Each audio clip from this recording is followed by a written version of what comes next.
Are you trying to get away from your narcissist? Trying to get free?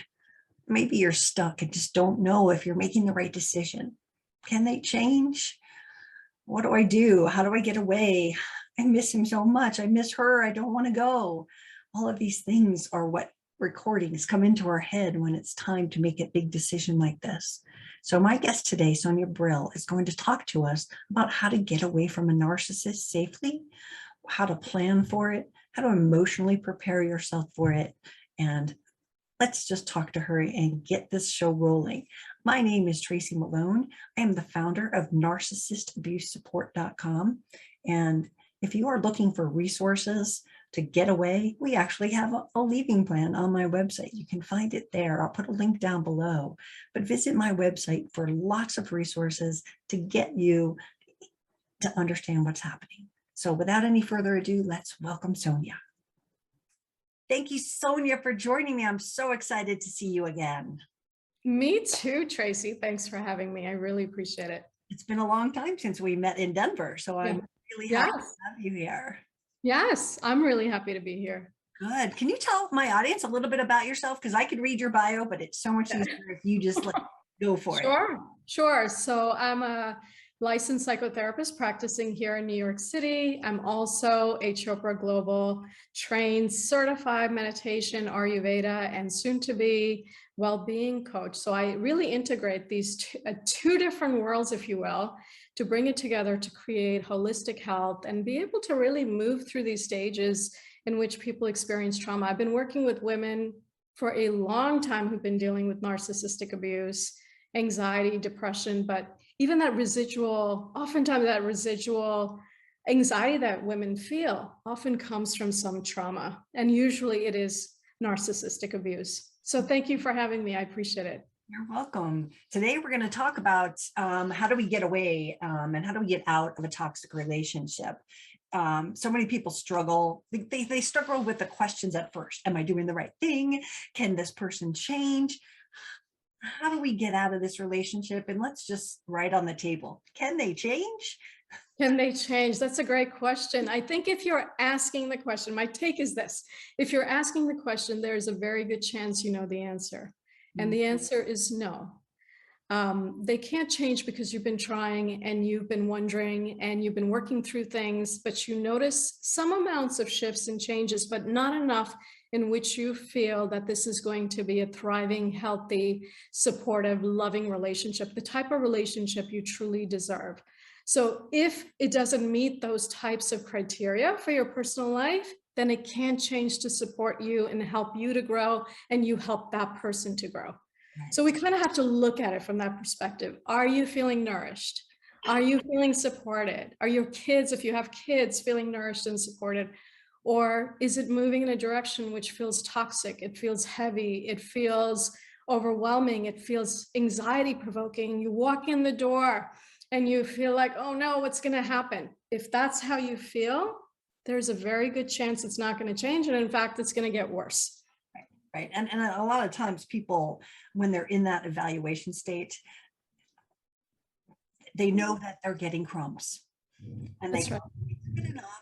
I'm used to it. The unknown is scarier than knowing this. He didn't beat me. So they run through all that dialogue in their head. So let's talk about, again, how do they get away? Yeah, this is a great question. I think part of it is when you start thinking about how do you get away, part of it is kind of almost winding back a little bit and saying, how did you get here? Mm-hmm. And I know that's a really hard thing to start thinking about and considering, but to start looking at that piece of how did you get engaged into this process and how do you untangle that piece? And if you're starting to think about how to get away, one really needs to start thinking about what is going to take place in that process. Because for a long time, and we know this, you've been their supply. And what does that mean? And you know that, Tracy, you know what that means. It means that you have been doing everything that you possibly can to satisfy them, to make this right, to fix it in some way. You've tried to talk with them, you've tried to argue with them, you've lost control over yourself, and you start to think, well, what's going on here? in all these different methods, basically you're supplying them with a certain amount of self-validation that they need internally that they don't really have. So we really need to understand that piece of it, because that's an important piece. Mhm. And as you start to leave, one needs to also understand that there's the flip side of that. So if they lose that narcissistic supply, well, the flip side of that is narcissistic rage. Mm. So Yeah. you've got to be prepared for that, right? Mhm. And part of that preparation is to understand that if you start having discussions and dialogues around, I'm thinking about leaving, you're going to notice that your partner is going to feel like they're losing control over you. Mhm. They're going to feel like you're trying to one up them. Mhm. They're going to feel like you're about to take away the supply that you've been giving to them. So part of leaving in this process is to start coming back to yourself and saying, do I really need to share at this time, or any time actually, that I'm about to leave? And the answer to that is more than likely, no, you don't. Mhm. And I'd that's like to get your feedback on that. So it's one of the biggest mistakes that people do, because it is tipping your hand. Like, even if it doesn't actually happen, then they know the gig is up. So they can, if you're married to them, that's when the hiding assets happens. That's when, oh, I'm preparing. They just start like in their like almost like detox mode. They're just taking away all the things. They might cut off your credit cards, things like that. If you give them that quick, oh, I'm thinking about leaving. You might not, it might have just been like, let's discuss it. But they take it as action item, and you go to the black and white thinking of good and evil, and they're going to now have a different mission to most destroy you because you are leaving them. How dare you? Exactly. How dare you, right? Because up until this point, you've been at some level acquiescing because you've been staying and you've been trying to make it work, but it's been occurring on one side for the most part. You've been trying to keep the peace for the most part. And if they've been trying to keep the peace, there's a very good chance that they've been doing that, mainly so that you can continue in this cycle with them, which is incredibly unhealthy and toxic.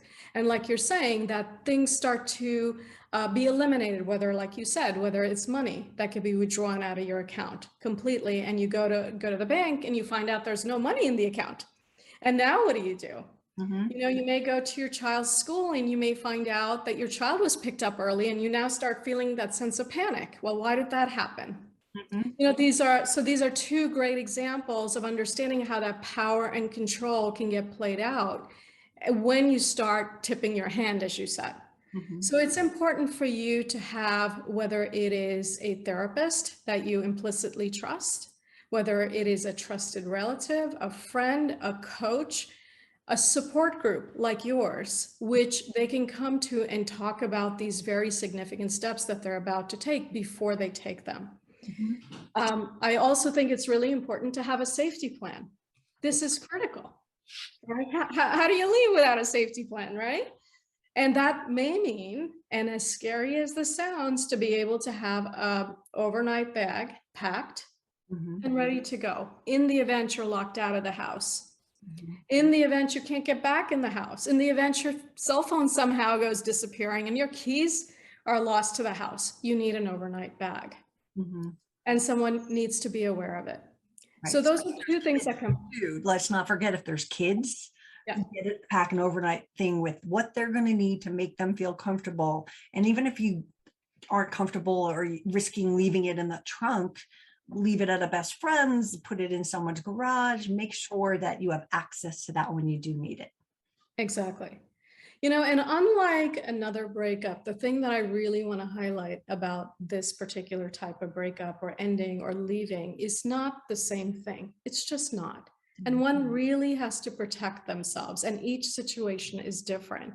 So as I speak with you, you know, Tracy, today, what may apply for one person may not apply for another person. And so that's really important to recognize. What makes one situation volatile may make the other situation shut down. So because each situation is unique, each plan is different, each outcome is different. And the most important thing that you can start to do is to start taking care of yourself. And I see that more as like a pre-departure plan. Yeah. And a part of that pre-departure plan really is the self-care piece. Yeah. You know, what are you doing for yourself? as you start preparing to leave. Because keeping in mind that as you've been living through years, perhaps, of this type of behavior, there's a very good chance, almost guaranteed, that your mind and body is incredibly dysregulated. Right. Absolutely. Yeah. Yeah. And so if your mind and body is dysregulated, that is part of the reason why you tend to 1 minute want to go when things are looking good and he or she is being wonderful and helpful and supportive and saying all the right things. And then suddenly there's a blow up and out of the blue, you're caught blindsided and you're feeling like, well, what happened to this person? They've suddenly changed again. There's no stability. So if your system is dysregulated, your ability to think clearly is impacted. Your ability to make decisions are impacted. Your ability to follow through is impacted. So the best way to come back and regulate yourself so that you can think clearly, so you can make decisions appropriately, so you can follow through, is to start a self-care practice. Now, from my perspective, that self-care may look like 5 minutes, only 5 minutes of journaling in the morning. Think about and write down everything you're grateful and appreciative for. Do that for like 7 to 10 days and then go back and see if your partner's on that list that you created, right? And go back and look at that list. The other thing is simply to put your hand on your chest and then ground yourself and take a few deep breaths. You know, because as soon as you put your hand on your chest, you're basically telling your body and your mind to settle down. Yeah. Such an important piece. People, you know, when they get into that hypervigilant, when this is panic time, this is, you know, just unexpected things and not planned, and I didn't have a plan, and oh my goodness. And again, planning is important. And what you said, slowing down to make the self-care as well as the emergency plan, but well, what do I need to survive? Just whatever you can do to pre-plan is going to make it a lot smoother. But there are occasions, as you just said, where you get home and the house is locked and you've got to go find somewhere to stay. And so you need to understand that those are the emergencies and you never know when it's going to happen. So it's sort of plan for the worst and hope for the best. Exactly. Don't forget to understand that and be prepared, because it's the blindsidedness that takes everyone down and just puts us in that fight, flight, or freeze mode. Exactly. Absolutely. And so part of it, that self-care piece, can help regulate that so that you're not in that fight, flight, or freeze mode. More than likely in a freeze mode, because if you're not able to take action, you're in that freeze mode. And so what you're talking about in terms of planning, that's really during that departure phase, which is at a time where you really need to start thinking about your savings account, checking accounts, and having a separate account, for instance, or being able to preserve your, you know, your special mementos or your photographs, because these things tend to go missing somehow when there is this eventual outcome. And as I indicated earlier, mainly to be able to look at your situation as unique and have a professional resource so that you can plan with that therapist or that coach or in a support group, so that you're not feeling alone. Not feeling alone is a key factor in making your exit plan. So that would be like kind of during that departure. And I would say after the departure, of course, you're needing the support through this journey of recovery and healing. And exactly, it's when you're talking about the, you know, getting to a therapist or a coach or a group, it's look at the things, because we're going to have these shoulda, coulda, wouldas. I should have done this. I could have done that. Oh, I didn't, you know, they'll have that regret, but they also deal with at that point a lot of trauma bond. Like, you know, what am I going to do? And they just can't see their life without the other person. How does someone deal with the trauma bond in the exit kind of, you know, arena?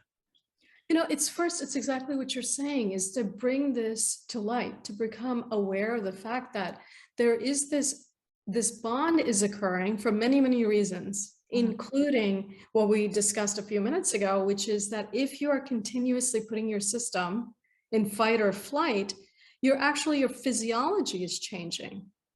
Your cellular structure is changing, and it's essentially saying to your mind, there's something wrong with you. you're making the wrong decision. You're going to get hurt. How are you going to manage without this person? You're not going to make it. And he or she is telling you the same thing too. So you're hearing it twice as hard. So it becomes really imperative for you to be able to take care of yourself throughout the process. And to start to, as you start to do that, you become a lot more clearer and you become a lot more confident and you feel a lot more assured within yourself, and you start to trust yourself, which is a key factor in success and recovery. Exactly. And again, having a support system helps you feel like you can trust yourself, because you're getting the negative talk in both ears, right? And the trauma bond is talking to you. But now you've got these support systems going, you can do it. We'll help you. We're there for you. Call me anytime. If you have like that kind of support, it's not so lonely when the other voices are ringing in your ears. That's right. That is a very important point, Tracy, because oftentimes when you're going through an experience such as this, you may be feeling really ashamed, or you may be feeling really embarrassed or humiliated. Like, how did I get myself into this? Why didn't I see these signs? Why didn't I leave sooner? What was wrong with me? You can't share it with your family or friends, and they're parts of yourself that you edit. Right? And so as you are coming out of this space in a safe way, we do need a group of people who can reassure you and validate you and acknowledge you for this journey that you've gone through, and that there is actually tremendous courage that it takes for you to take this step and to be able to acknowledge what's happening and be able to take the steps in the direction that protects you and your family. Right. And for those people who can't afford therapy, if you are in an abusive relationship, there are domestic violence agencies that can offer them free counseling, that can, they specialize in exit plans. They specialize in getting people away, even finding places that you might be able to stay in an interim kind of situation, because emotional abuse is abuse, and they will help you. So let's not discredit that might be available for those going, I can't afford a therapist. What am I going to do? They just told me to get a therapist. There are resources out there. So don't think because you can't afford it that you're stuck with them. That's really important to know. Absolutely. I totally agree with you. And I think there are resources, and there are also community organizations, and there are different types of free groups, including meetup groups that are out there now. So there are different ways to get support and be able to feel like you're not alone. That is a key factor. On my website, we have meetup groups that we check them every 2 weeks, and we see if there's any new ones or if other ones have closed down. We have hundreds and hundreds in every state in the country and even other countries. So we have that. We have the domestic violence, listings. We even have free legal service listings by state, that if someone's going, well, I can't even afford a lawyer, look at the resources on my website, you guys. The URL's right here. So, the information Sonia is giving us is absolutely vital, but it doesn't mean we're resourceless. We have things that we can go and tap into. So we've talked about the self-care. We've talked about making the plan and preparing both, financially, and the phone and the keys and the car and the getaway bag. And protecting themselves emotionally by getting some support. What are the most important tips to protecting themselves and their children? I think we have been talking about it, actually, right? I mean, part of it is evaluating your situation on a day-to-day basis and making decisions from moment to moment when you're in a situation like this, as opposed to applying a blanket strategy or a plan. So even as we're talking today, this plan may be appropriate for today. It may not be appropriate for tomorrow. What's most appropriate across the board is having support. So we can say, what are the most important things you can do is get support.